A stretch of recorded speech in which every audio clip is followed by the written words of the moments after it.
Hey everybody, Garcia here, and today we're going to the Wild West and shooting down some zombies in The Quick and the Undead.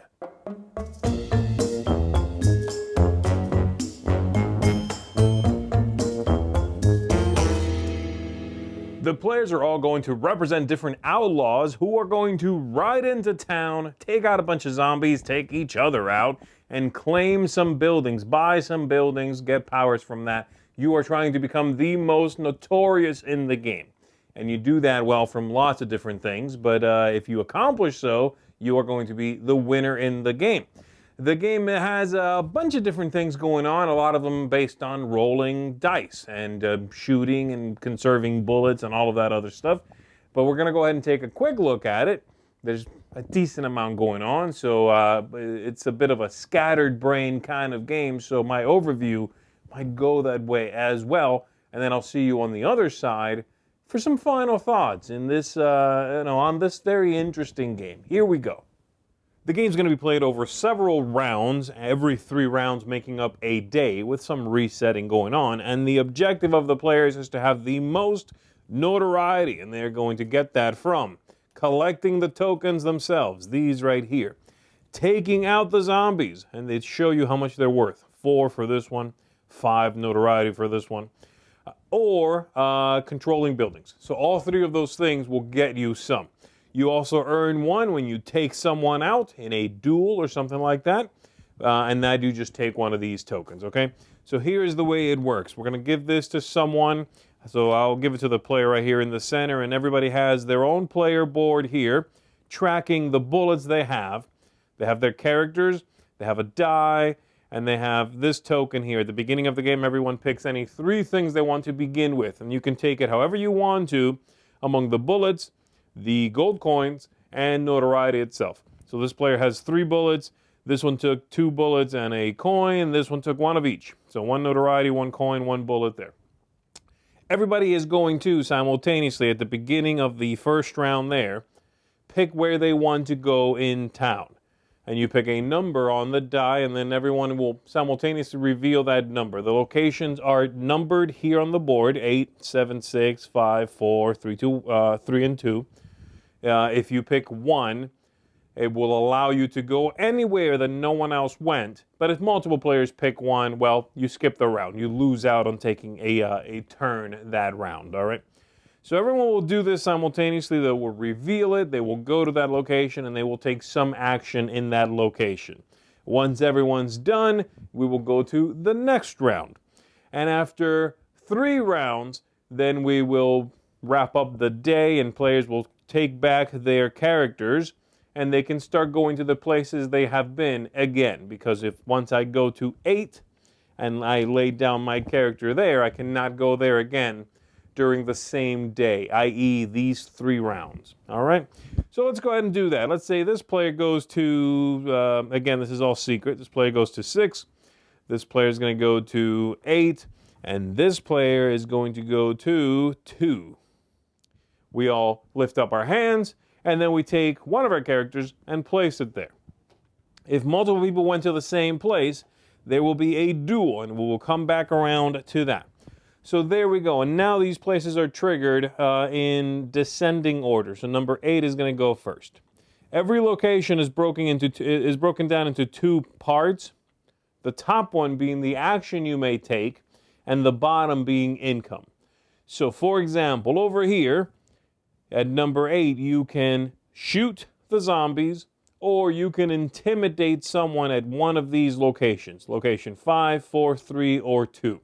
So this player could shoot any zombie anywhere, including the one on the street.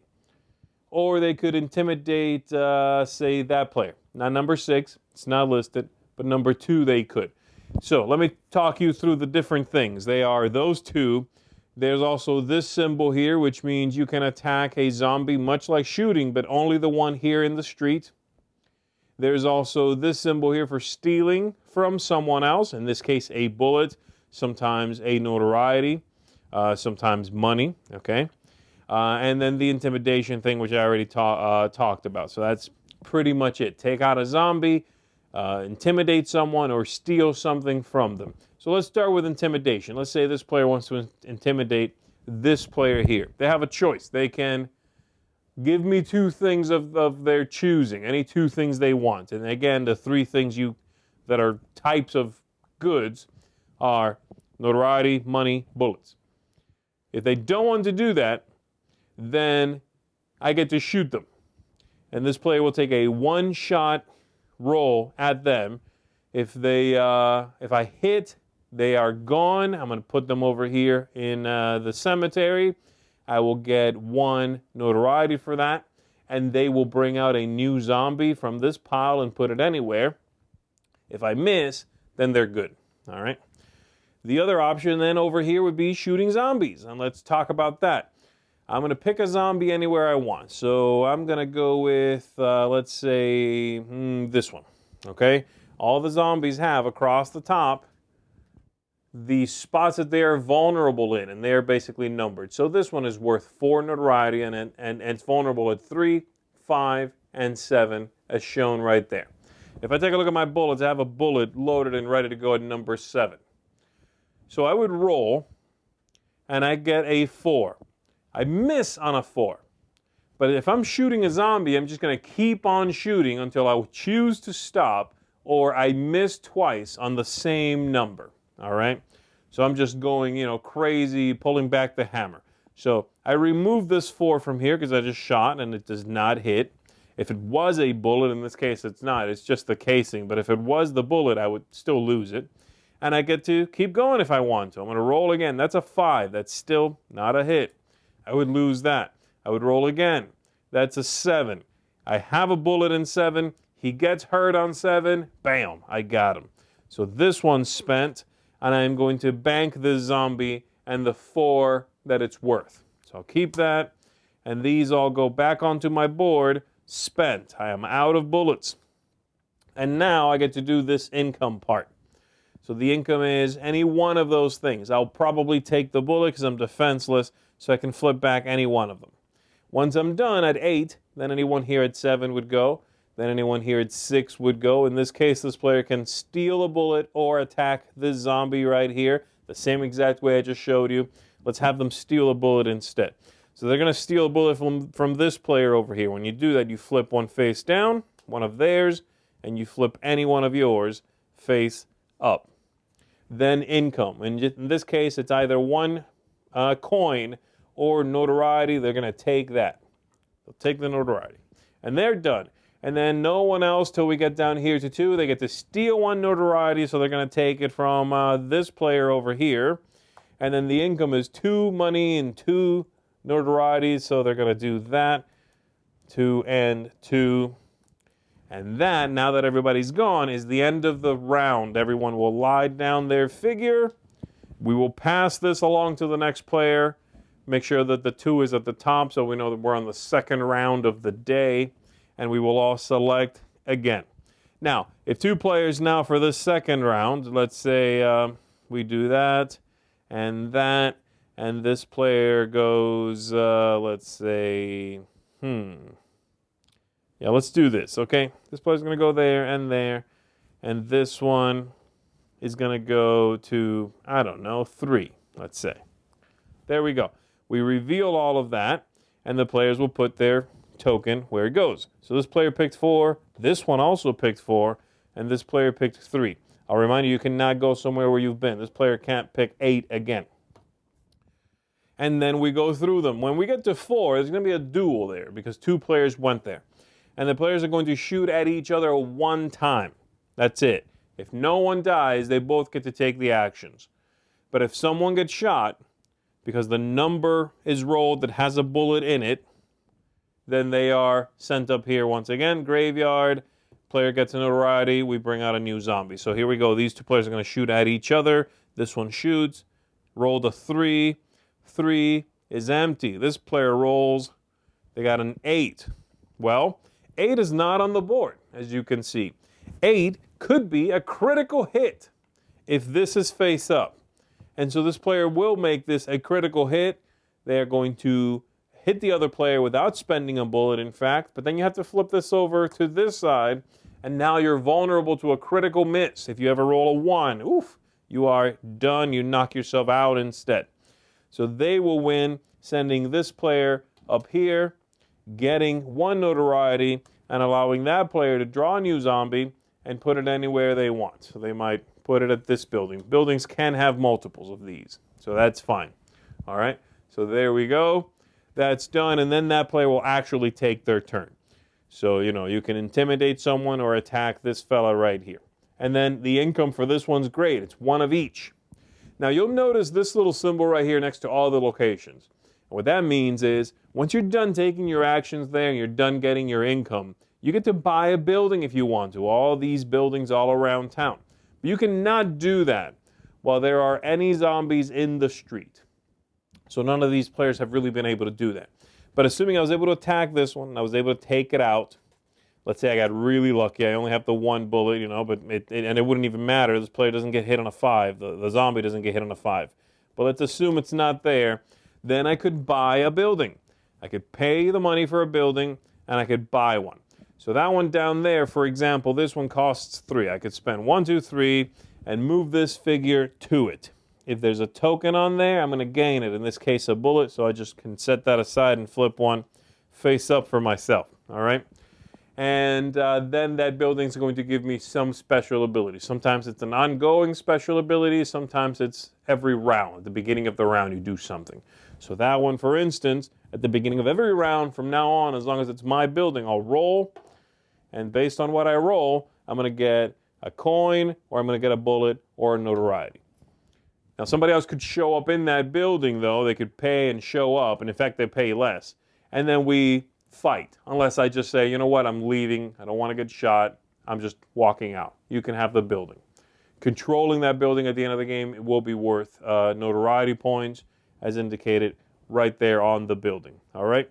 This is all going to continue with the players choosing where they go, stealing, shooting each other, taking out zombies and banking them, buying buildings, and using the special abilities, jumping into buildings other players own, and muscling them out, ideally, until all the zombies have been cleared.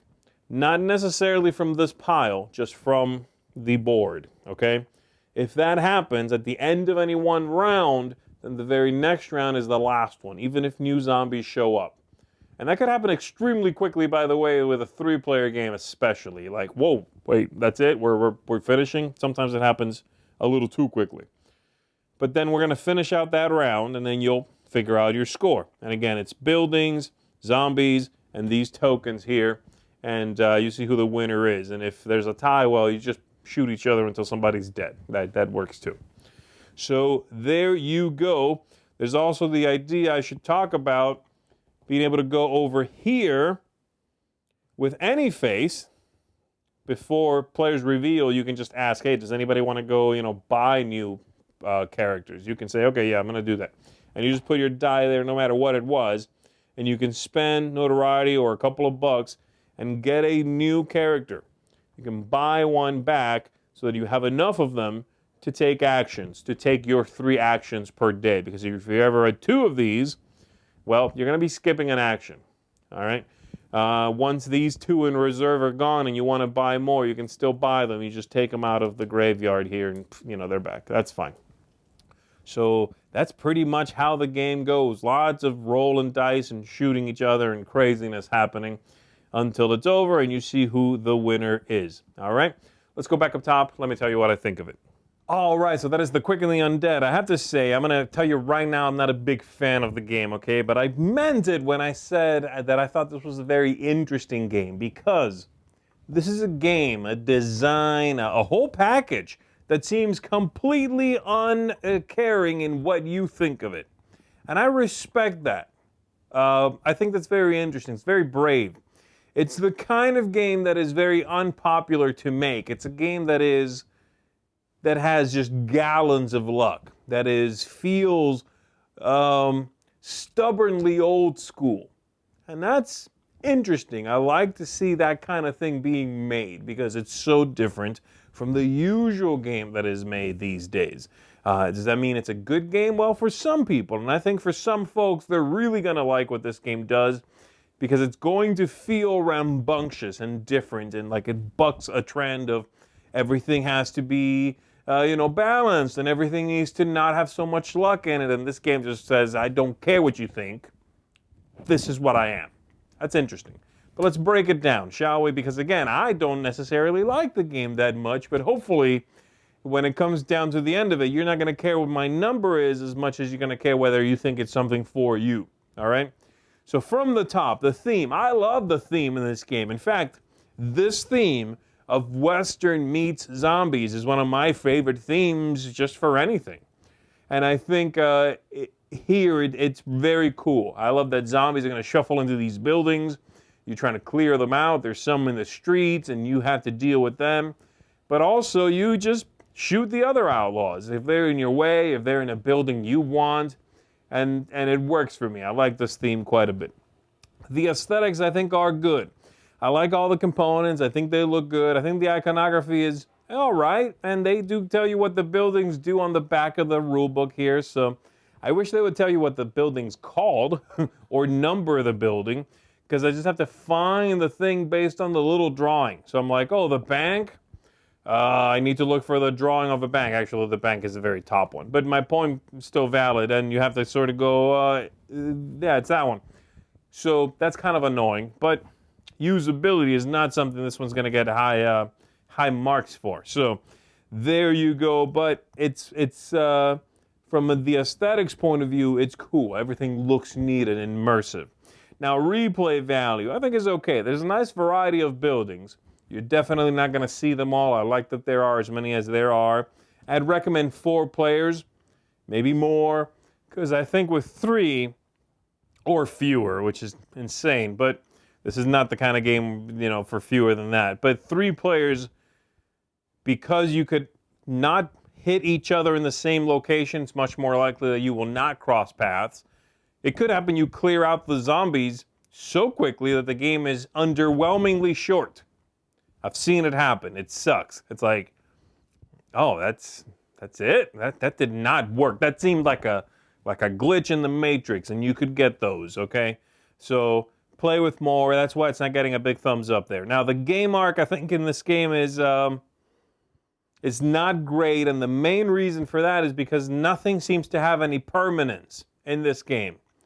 The players do not build up. You don't get better at literally anything. Once you buy a building, it's not like suddenly you're good at that thing. No, you're going to have that building for a turn and a half until somebody else shows up in there and takes your building. So the final round in the game doesn't really feel any different than the first round in the game. You're going to be doing the same things. You're going to be running out of bullets. You're not going to have any money. So I do wish there was something that would allow you to build up some special abilities, basically, to have something that's different at the beginning of the game than at the end. I want to get better at what I'm doing. I want to look down and go, this is me. I'm different from you. There's not really going to be any of that. So there's no progress, no momentum that the game builds, and that's unfortunate. I think the game arc suffers because of that. The ease of play is also quite bad. This rulebook is not a good rulebook. It is not well laid out. The game is much easier, really, than this rulebook would lead you to believe. There should also be more player aids. This should be easier to play. This is not a hard game to understand, internalize, and get into. But this rulebook makes it so. It is a problem. It really is. I don't like the rulebook at all. I think it should have been much more streamlined, better organized, and just help your player get going. And this game seems kind of hell-bent on getting in your way. And again, that kind of seems old school, and like, I don't care what you think, figure it out and play me, but it should be better. It should be easier. Now, lastly, tactics, luck, strategy. This game has a lot of luck. Like I said, it's also openly hostile towards, it expects you to be openly hostile towards the other players. The game is one of the most aggressive take-that games I have seen in a long time.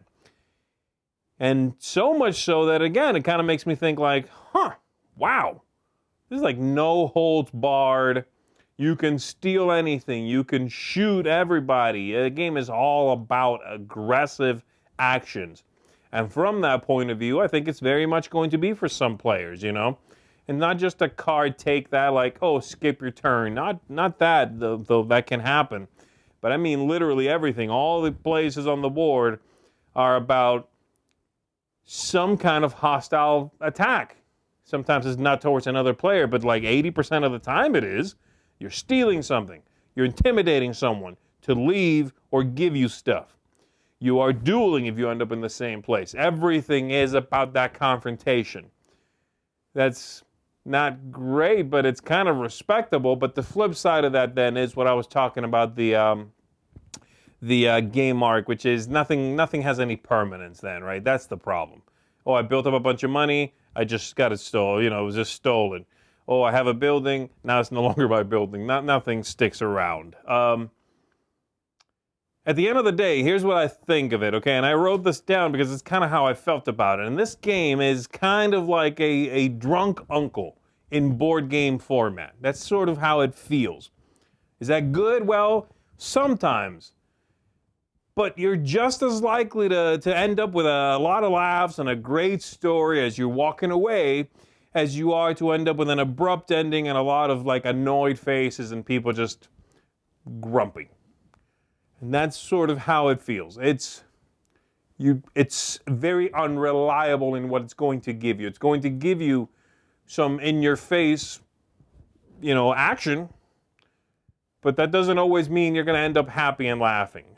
Sometimes it's just so random that it just beats you down. And when you're down on the ground, then it kicks you, and then it, throws a bottle at you.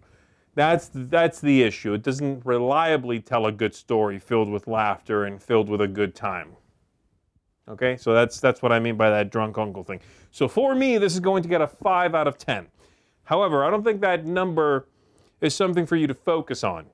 If you're a gamer who does not enjoy luck, my friend, this is a 1.5 out of 10 for you. Walk away now. If you are someone who misses old school games where you could just be rambunctious and there wasn't this worry about balance, and it was about fun first and who cares if this faction wins, 54% of the time instead of this other one, then maybe this is a game for you. Maybe look into it, okay? And most of the issues are things you're probably used to, like, oh, it's a bad rule book, par for the course, right? If it's an older game. So there you go. Hopefully this is useful, because this one's tricky to put in a box. It really is. Or at least to figure out who's going to enjoy it and who's not. That 5 for me just really means for me. You might love it. It might be an 8, a 9 for you, but just like that, it could be, terrible. Something you absolutely will abhor, okay? So that's it, everybody. My name is Z Garcia. Thanks for checking this out with me. The Quick on the Undead. I'll see you on the next one.